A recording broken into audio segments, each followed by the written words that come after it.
In a bid to reduce the stockpile of wood, last week I dry fitted the floor and the steps of the dinette. The bulk of the pile is now made up of many lengths of this stuff, some of which is going up on these walls as the window surrounds.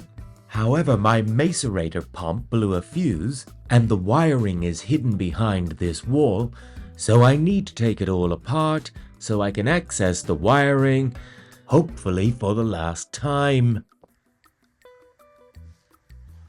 That's the macerator pump, and that's the battery cable. All I'm going to do is just double it up so that instead of the power going through one set of cables, it'll be diverted, go down two, reconnect, but it's not going to be because there is voltage drop over the distance, because now it's got twice the amount of cabling for the macerator, because it runs fine, but I do question as to why did a fuse blow, another fuse blow, another fuse blow, and my thinking is that the macerator was slightly gunked up, more power was being sent down the cable, and it burnt out the fuse due to resistance. I'm eliminating the resistance in the wiring by doubling it up. So that's what I'm doing. And then I'm putting it all back. The macerator pump is currently running fine on its single wire and a 15 amp fuse. Should this anomaly happen again, I'll know it's not because of the wiring, so I won't have to take apart the boat again. I must have forgotten to tape up those terminals. That's better. It's not really complicated what I'm doing here. I'm just going to add that in. But this is my relay for the switch on the outside. And then this button here turns on, and that makes the switch outside work. I'm swapping out these little ones for these big ones, so that they can accommodate the extra wire going in.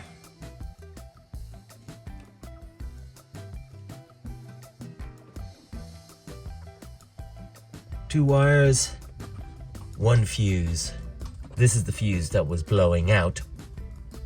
So at least now the wire going from the fuse board all the way through, down, and to the macerator is now doubled.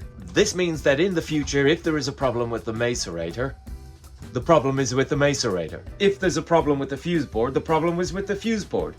But where there won't be a problem is this run of cabling.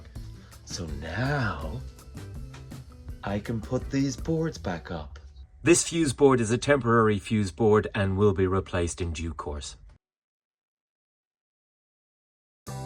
Now, the circular saw will complete its destiny. This is what it was built for.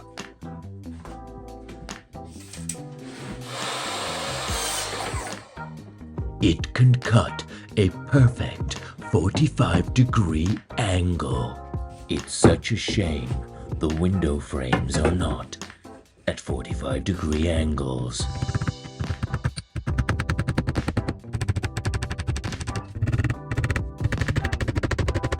Don't worry, I will just edit around the constant back and forth to make this look like a slick operation.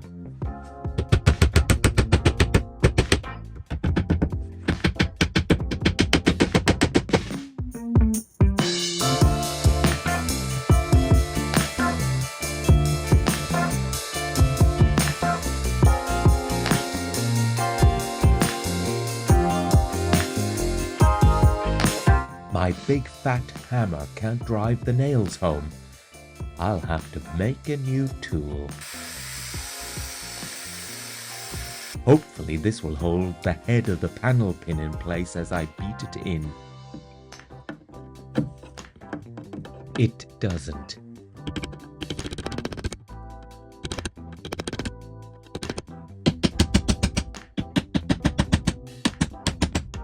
So further modifications are needed. Aha!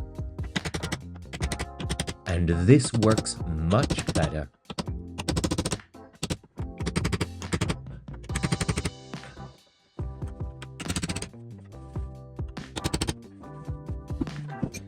Piece of brand new oak.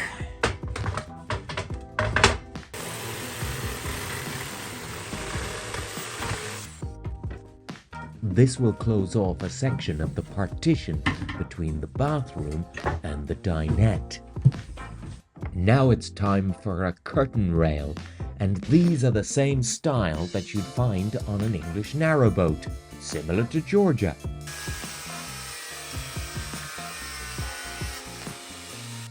All of what you see is made from solid brass. My aim is to build up the interior of Linda so that it resembles a similar period to when it was built, 1910. This is why I have a copper shower and brass curtain rails. These trim pieces were bought in a bulk purchase for about £200. There's quite a lot of it. It was all weathered and had been in the outdoors for quite a while. So all of this and the plywood will ultimately be painted, and the rest of the boat then will be varnished wood.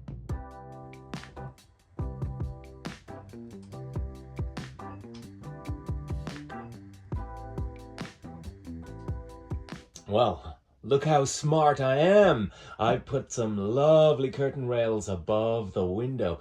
I've just wrapped a piece of material around the top, and as you can see how much it sticks out. Now, this is overcome in narrowboats by having a rail up here and a rail down here, and you tuck in the bottom of the curtain like so. When I was buying my fixtures and fittings, I only accounted for half of it.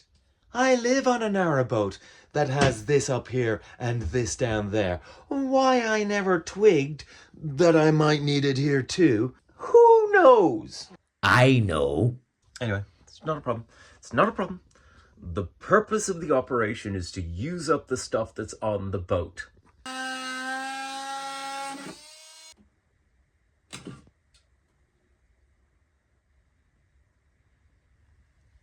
Ooh, look what I found. A bit of the steelwork unpainted. Now that it's all painted, let's fill it with insulation, hold it in place with calico, and let's insulate this boat. But first, I need to just cut off the ends of these bolts.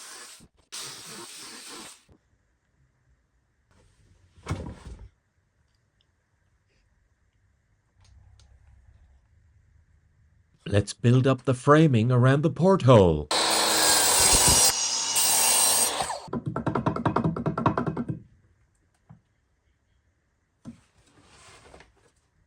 Measure once, cut twice. Cut 3 times. Cut 4. Cut 5. It finally fits.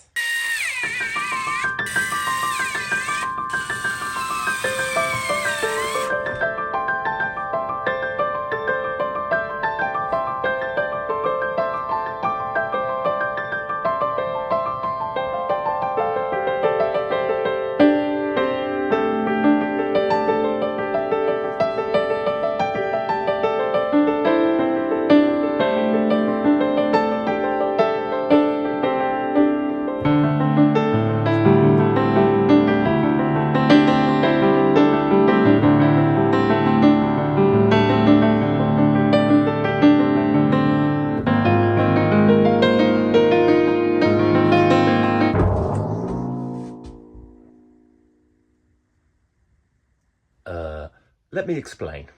This is my last piece of plywood, and I want to put it there, and there, and there, and there, and there, and there, and there, and there, and there, until I run out of wood So I thought to myself, I know, I'll just do that and that'll get rid of the wood. But then I thought, well, what about the electrics behind it? And I went, nah, don't worry about the electrics behind it because I can unscrew the wood and put the electrics in later.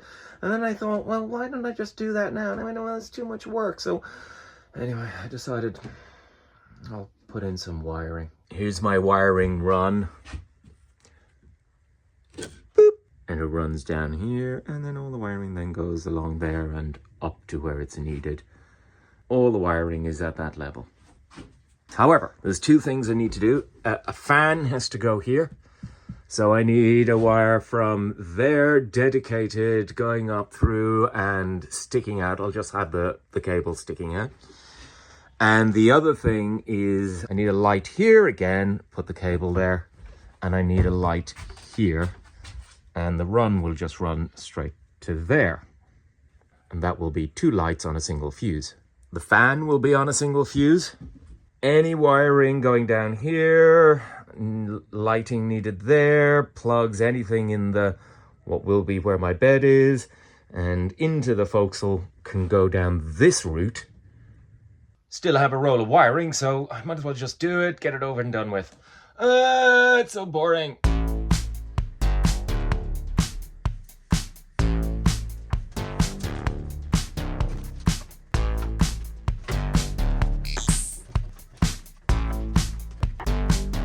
The only thing impeding me is literally 1 millimeter. I just need to get that wire through there and then we're all good to go. So I'm just going to take a teeny, tiny bit off this.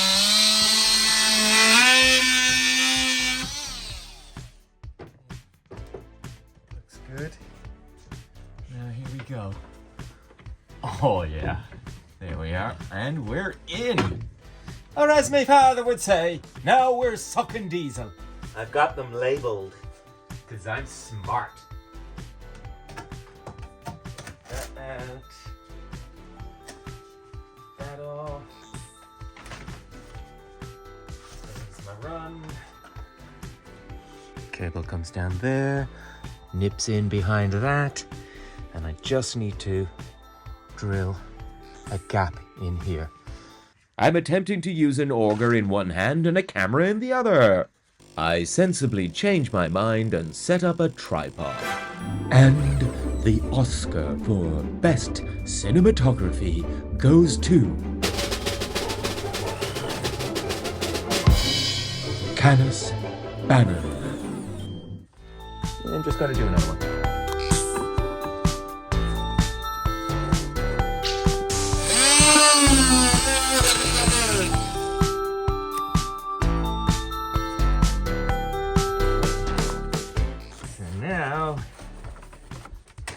Plenty of slack, put a knot in it, leave that there. Cable ties. Cable ties are so great. The cable tie will go across like that.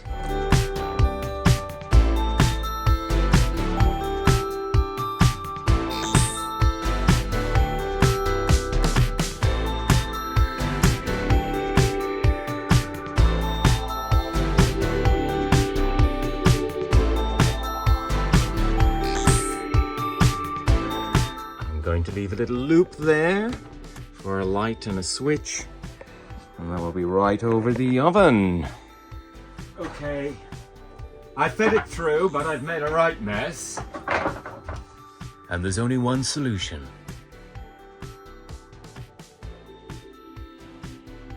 So this mess of wires are, what does this one say? Bedroom lights going to that corner. Forecastle going straight through that door. Main cabin lights, which are going to be here. And what's this one say? Oh yeah, bedroom socket for USB in the corner over there. So what I've done is I've just used up the entire row, like so, accurately measured the lights for the cabin, sent a wire down just to the door, and that wire then can be extended, because I have no idea what I'm going to do in the forecastle in terms of electrics. And with the bedroom, whatever was left is just going to go over to that area, and if it's short, I'll extend it, but hey, that's it. That's all the wiring gone. And now it's a very nice hat.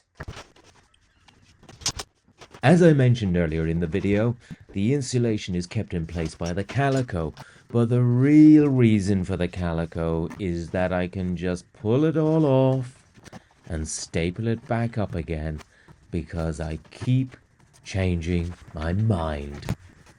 All of this will change again when I get my lights and have to wire the lights in to the wall.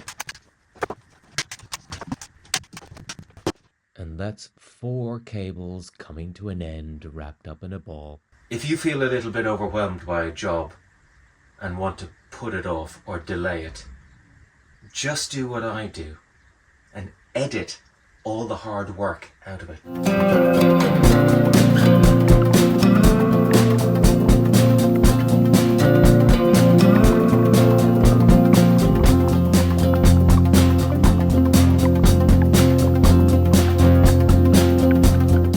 See how easy that was? The panels are being held in place by 2 screws. This allows me access in the future as I will have to do the wiring for the lighting. Well, that brings us to the end of the video, so thank you for watching. If you want to support the channel, you can buy me a coffee, there's PayPal, or just simply like and subscribe. See you next week. As I was putting this together, I was looking and thinking, I don't really need curtains over these.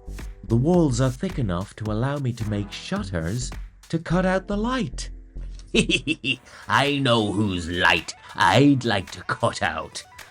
Oh! Well, finally, the recognition I justly deserve. Thank you, good sir.